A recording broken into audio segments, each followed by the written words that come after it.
Hello guys and gals, me Mudahar, and ladies and gentlemen, Cyberpunk 2077 is actually getting some pretty big updates. Now in the last few days, when I wake up and I sign onto my computer, and I look at my Steam library, and I see a 40 gigabyte something update, that makes me wonder exactly what got changed. 40 gigabytes is damn near an entire game at this point. So what is CD Projekt Red changing? Now ladies and gentlemen, the last time we looked at it, I talked about this in the form of the upgrading of Cyberpunk 2077. You know, there was a point where I felt like this game was being downgraded just so that they could actually get it up and running. And after a while, they actually started adding feature upon feature into the game. Nothing crazy, might I add, but they were adding some features. So long story short, Cyberpunk 2077 might be one of the worst AAA releases in recent memory. A game that was so overhyped to the point where, for me, I was waiting for this game since like 2013, since they first showed this actual reveal trailer. I was looking at the website like crazy, and for years we had no information on Cyberpunk 2077. Until of course years after, when it was shown in E3, specifically towards the Xbox panel, and we were getting kind of excited. For the first time in a long time, we were like, damn, an open world that could actually rival GTA? You know, bring something new to the table? And at the time, this was billed as an open world RPG game, role-playing game. We were supposed to be playing roles within this title. Of course, later on, towards its release, it was actually marketed as an action-adventure title. And of course, by the time this game came out, you understand it wasn't exactly great. Filled with bugs, filled with problems. One of the problems I had was way early on when I looked at the E3 reveals, and I looked at some of the supposed specs for the computers that were supposedly running those early E3 reveals. They were a little beefier than normal. And of course, when you have that big of a gap between the PC and the consoles like the Xbox One and the PlayStation 4 it's supposed to be on, leaves you a little questioning. And of course, when I saw this footage with tons of crowds, tons of amazing effects, and what, without a doubt, is one of the best looking open world games, I knew to be worried a little bit. Because we never got this footage. We never got this game. To this day, those levels of crowds, that density, that level of, gameplay is not present within Cyberpunk 2077. What we got to witness was one of the biggest lies. Now, of course, going on forward beyond all of it, when CD Projekt Red showcased their console footage for PlayStation and Xbox, conveniently, they both left out the actual base consoles. So the base PlayStation 4 and the base Xbox One were definitely not a sight to be seen. And of course, by the time the release kicked off, of course, they didn't show them because they were basically unplayable. Now, as somebody that owns Cyberpunk 2077 on disc, very easy for me to take those discs, load it into my PlayStation 5 or 4 without any updates, and actually realize that, man, this game is basically unfucking playable. The fact that they were billing this as a final 1.0 gold version shows me that they were nowhere ready to release the game. In fact, they probably should have released the game sometime this year with how delayed and how unfinished it seemed. There were so many bugs, so many problems that honestly it basically, scared anybody who was into even thinking of pre-ordering or getting excited for some of these games well off into the future. Now, of course, recently they updated the game with Cyberpunk patch 1.6. Now, of course, this is the Edge Runner update, and for those of you who don't know what Edge Runners is a new anime that's coming out in like 2 days from CD Projekt Red, so of course, if you want to check it out, go check it out. I'm not the biggest anime fan in the world, but I'll watch 10 episodes if it's even like 10% of what Ghost in the Shell is. Listen, as long as you have a Cyberpunk product, I will watch it whatever. Anime, hentai, trading cards, I'm all down for it. But of course, this is a showcase into being an edge runner, a mercenary outlaw, also known as a cyberpunk. Now, when those people jump into the gaming side, thank God they're playing on patch 1.6, not the original build, because the game somewhat resembles whatever CD Projekt Red was going for initially. Now, I wanted to go over a few of these changes and discuss some of the stuff in Cyberpunk 2077, and why I'm actually optimistic about it going on into the future. Now, of course, they've got a few extra things, like, for instance, you can change the appearance of your outfit without changing your armor stats. Transmog, okay? So basically, the Cyberpunk's biggest problem is style. Style is a huge part of Cyberpunk stuff, and of course, in Cyberpunk 2077, your character literally looks like a fucking dumpster fire on 2 legs. Now, of course, with transmogging, you can finally use some of the cool armor sets and actually use some of the better armor features and armor skills in the game, alright? So that's great that they have it. Awesome. You can do it in any apartment. They've got 3 new gigs, which are basically small quests. They've got Concrete Cage Trap, Desperate Measures, Nasty Hangover, which most of them are tying into the anime series as well. Really cool to see CD Projekt Red do it. Obviously, a lot of these game companies are now dipping their toes into like TV shows and movies, so really cool to see a game currently running in rotation have a bit of content from that TV side, and vice versa. Of course, you've also got new weapons, so smart pistols, tech submachine guns, precision rifles, a new type for every kind of player, 5 new melee weapons, the neurotoxin knife, the cut-o-matic, awesome. They've got cross progression, which means that if you play the game on Xbox, PlayStation, or PC, you can copy save files from all of the above. Then they've got Edge Runners content, which includes a new equipment, new photo mode features, and some new things to be discovered in Night City. I'm always a fan of this kind of stuff. Night City is a beautiful open world. Regardless of what anyone says, the game looks amazing. When you crank this game up to maximum settings with ray tracing, this is a sight to behold. So giving me any reason to jump into Night City and drive around, love it. Big fan. They've got an arcade game, which isn't much. It's just a little arcade game. You know those little like console games you could play in San Andreas, like a little mini game. Same thing over here. It's kind of like it's an infinite runner where you just jump and avoid things. It ties into like The Witcher, so you get kind of like that cross branding between the games. So nothing really that crazy. You can play it on your cell phone if you want. But yeah, all those arcade machines you see in Night City, now they have a use to them. Awesome. Congratulations. Nibbles in photo mode. A cat that you can adopt, you can finally use in photo mode. I'm not a big fan of photo mode. I don't really particularly jump into it all that often, but I'm glad for those people that are, photographers in the entire world of Night City. You guys get a bunch of content to you. Awesome. Now, they've also got a bunch of gameplay fixes, for instance, where they go into the photo modes, they go into the Ripper Dot clinics. V will not continuously fidget in character creation anymore. Yeah, that's really something we needed right there and then. Glad they fixed that. Of course, some of those quests have not been added. So for instance, more features in Night City, but they couldn't add them to the previous generation of consoles.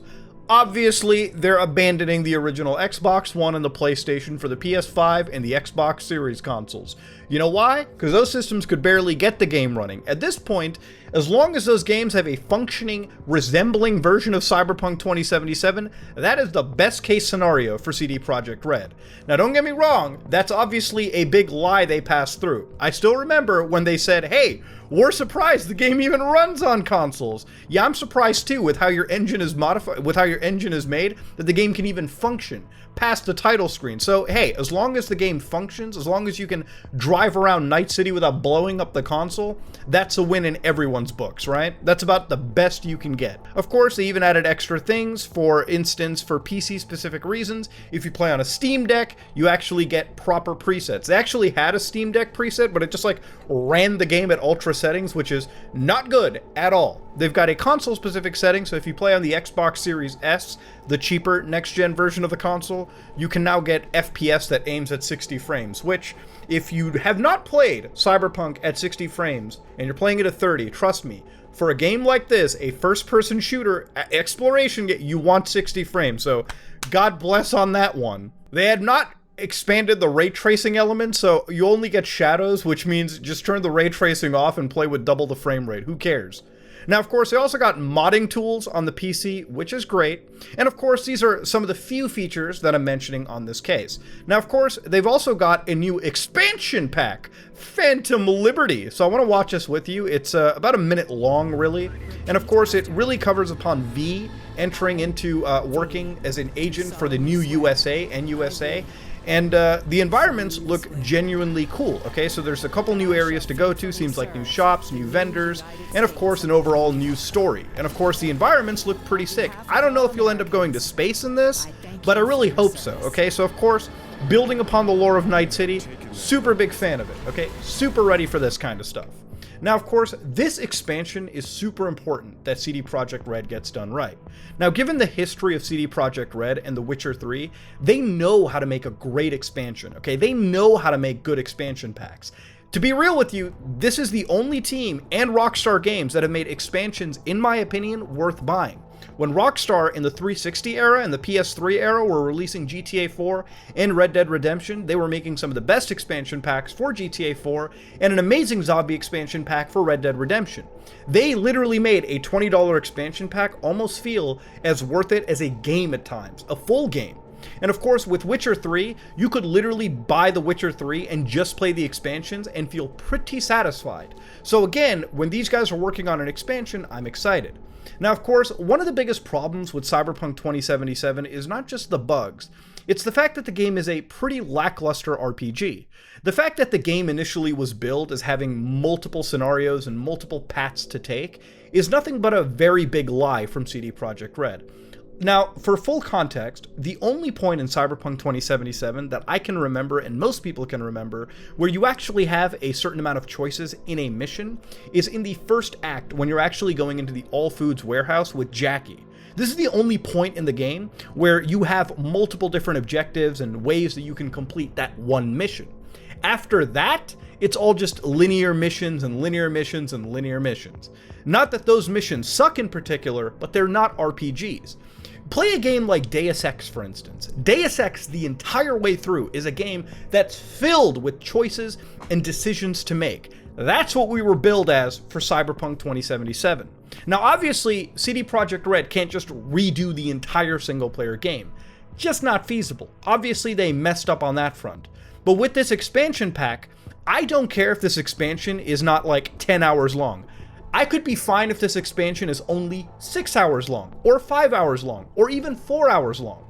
But if those 4 hours are filled with as much choice as that All Foods mission, or something that is even close to Deus Ex at all, filled with choices, hard decisions to make, and different paths to take, I am totally on board with that, okay? I would rather take a 4-hour filled with choice campaign that I can constantly replay and roleplay within than something that's like 10 hours long and it's as linear as the average campaign for the game is anyways. So that's one of the big things. That's what I hope Phantom Liberty contains. And I don't think this is the only expansion pack that's coming. If I think this is the only expansion pack, I have to assume there's probably going to be 2 more. One maybe focusing on the nomadic part, and one focusing on the dirty streets of Night City. Because as you all know, in the beginning of Cyberpunk 2077, when you're building your character, you have 3 choices: the Corpo, the Nomad, and the Street Kid. This feels like more of a Corpo-oriented character-like expansion, so maybe CD Projekt Red might be coming up with 2 more. But that's just me speculating. I could only hope that's the case. But I don't think this is the only expansion that's coming out. Given CD Projekt Red's history, this might be one of 2 at least. Now, of course, that doesn't include the fact that maybe they'll touch into the online at some point. I don't know. Now, given what they've recently added to the game, it is fairly a lot. Now, of course, we looked at the apartments, we looked at the new vehicles, we looked at some of the new weapons, but generally the game has been looking better and running better as of recent memory. Now, I recently fired the game up underneath Linux, so of course I don't play underneath Windows, so I play with performance penalties. But even with my big performance penalty, I'm running the game at ultra settings, full ray tracing, and I feel like generally the actual performance of the game has gotten better.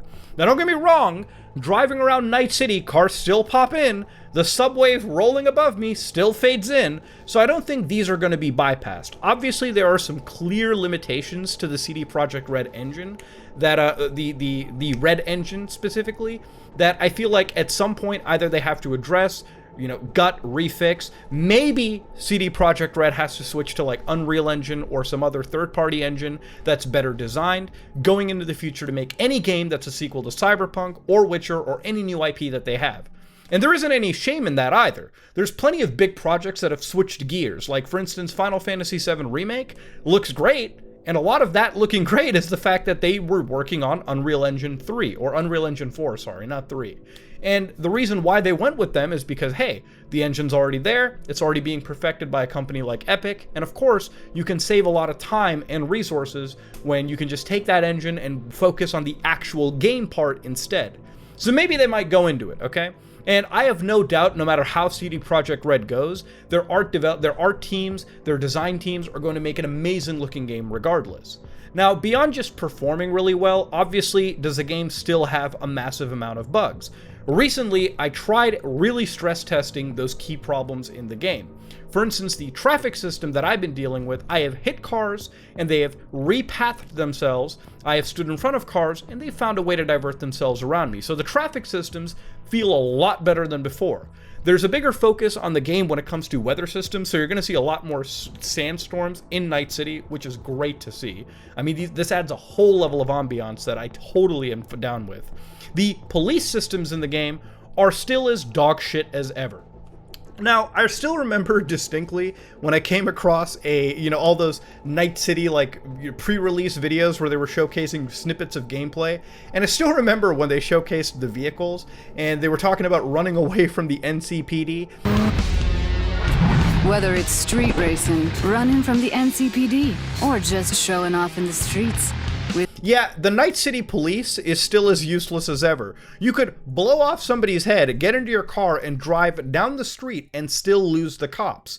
Yes, they don't just spawn behind you anymore. There are drones that spawn in first, then the police spawn, and other than that, nothing much has changed. The NCPD is still as static and weird as ever. It's nowhere close to the law enforcement systems of other well-established games, but it's getting better, okay? I mean, hey, it's something. And they focused on this. It's a focus going into the future. So hopefully CD Projekt Red can make it better. There's still no customizable vehicles. I still have no idea why there's so many different variants of color of vehicles in Night City, and yet there is still no body shop that we can drive cars into and just modify off the street or ones we already buy. I have no idea why I can't open up Night City's internet service and purchase a vehicle with the hundreds of thousands of eddies that I have sitting on my character. Of course, I hope they address these features, and I hope they flesh this stuff out going into the future. Look, what this game is now is a far cry from what it was 1.0 day of launch. Now, of course, ladies and gentlemen, I still do not support CD Projekt Red straight up lying to us and releasing a game clearly unfinished only for them to start fixing it a year plus down the road. This should not be the norm for any company going forward. But if it's one consolation that I have to give is at least, and I mean at least, they're fixing this game, all right? At least they have not abandoned this title, and that's better than nothing, you know? It's easy for them to have abandoned this and ruined their reputation forever. But this is the one case where hopefully, if they get their cards right, this can be a far better experience than what it was at launch, and this could probably, you know, fix up some bad... this can... Hopefully this can soothe some, you know, troubled waters, if you will, amongst the community. Now, of course, the modification teams have come in, and one of the big things, they actually have official mod support in the title. So they've got Red Mod, which means that if you're on the PC, you've got official mod support, which means this is great for any game publisher. Whenever a game publisher or game developer comes in and gives you actual mod support, the mods get that much better. Can you use this on the console versions? No, you can't, which means the modding is pretty much a PC exclusive. Look, at the end of the day, okay? Alright, this game has gotten a lot better than before. Is it perfect? Abso-fucking-lutely not. But is it a good start for something that started off in such an awful way? Absolutely. I am down to see some, hopefully, some like rebuild of this game. Some like renaissance, if you will, of Cyberpunk 2077. You know, this is one of those games where they can only fix so much. It's not like No Man's Sky where the game itself is a complete blank slate. But this game obviously has issues that cannot be fixed, otherwise they would have to rewrite the whole game, as I mentioned the story earlier. But, of course, with these expansion packs, hopefully they have the ability to right some wrongs. That said, though, ladies and gentlemen, this is me, Mudahar, and that's all I really had to say on the Cyberpunk update. There's a lot of positivity to look forward to. I'm gonna hope for the best, okay? Because I really don't like to live in a world of complete negativity. Who knows? Maybe CD Projekt Red could fuck this up even more. I have no idea. But I'm going to give them the benefit of the doubt. They're not releasing these, as far as I know, as paid expansions. This expansion seems like it's going to be a free update, as it most likely should, given the fact of the original game's troubled release.